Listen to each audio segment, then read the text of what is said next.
Major Sohel তার সঙ্গে বাংলাদেশ সেনাবাহিনী বা এর কোনো সম্পর্ক নেই।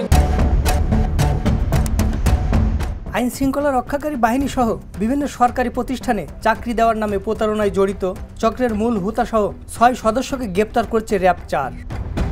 প্রতারণার শিকার ভুক্তভোগী জানান, মা বাবার অনেক স্বপ্ন ছিল আমার একটা সরকারি চাকরি হবে, সেই স্বপ্ন নিয়েই সেনাবাহিনীতে আবেদন করি।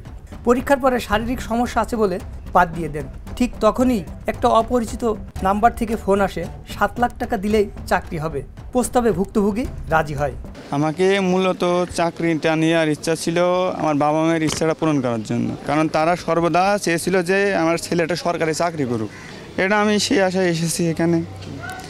তারা যেমন করবে তারা কখনো আমি ভাবিনি, বুঝেছেন।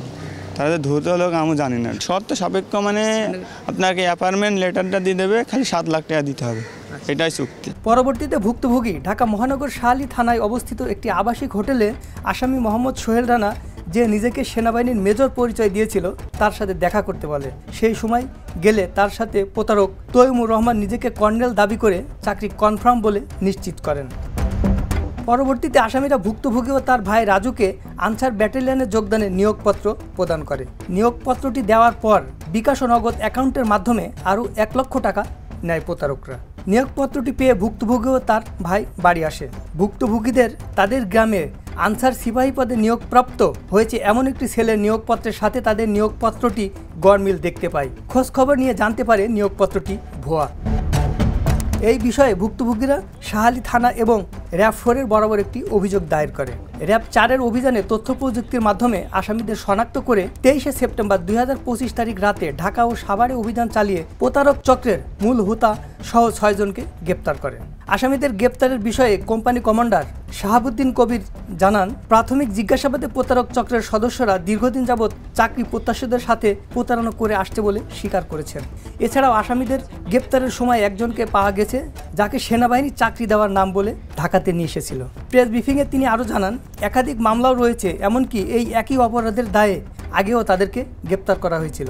এদের কিছু লোকাল এজেন্ট আছে বাংলাদেশের বিভিন্ন জায়গায়, আমরা দুইজনকে ধরেছি।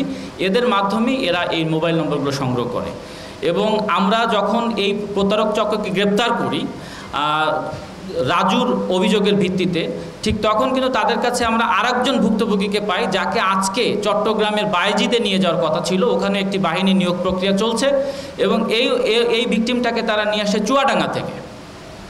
আর আমরা যে মামলাটা তদন্ত করতে আসামিদের ধরেছি তারা হচ্ছে টাঙ্গাইলের ভিকটিম।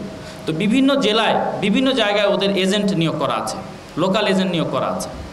এটা আমরা খতিয়ে দেখছি, তবে যতদূর জানি মেজর সোহেল তার সঙ্গে বাংলাদেশ সেনাবাহিনী বা এর কোনো সম্পর্ক নেই। এদের যে মূল হোতা সোহেল ওরফে মেজর সোহেল ওরফে র্যাব জাহিদ, তিনি এবং অন্যান্য যারা, তারা বিভিন্ন সময় প্রয়োজন মোতাবেক বিভিন্ন বাহিনীর ঊর্ধ্বতন অফিসারের, কখনো আনসারের পরিচালক, এই রকম পরিচয় দিয়ে ভুক্তভোগীদের যে বাহিনীতে নিয়োগ দেওয়া দরকার সেই পরিচয় দিয়ে প্রতারণা করে আসছে।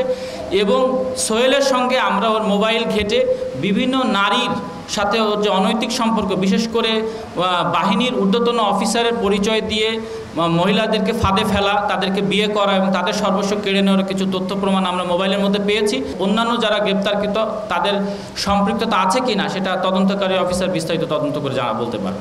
মাদক বিরোধী অভিযানের পাশাপাশি বিভিন্ন সময়ে চাঞ্চল্যকর অপরাধে জড়িত অপরাধীদের আইনের আওতায় এনে সুনাম অর্জন করতে সক্ষম হয়েছে র্যাব 4-এর সদস্যরা, এমনটাই জানান এদের যে মূল হোতা দ্য নিউজ সোহেল রানা ওরফে মেজর সোহেল ওরফে র্যাব জাহিদ। দেশে দেশে সবার সাথে দ্য নিউজ।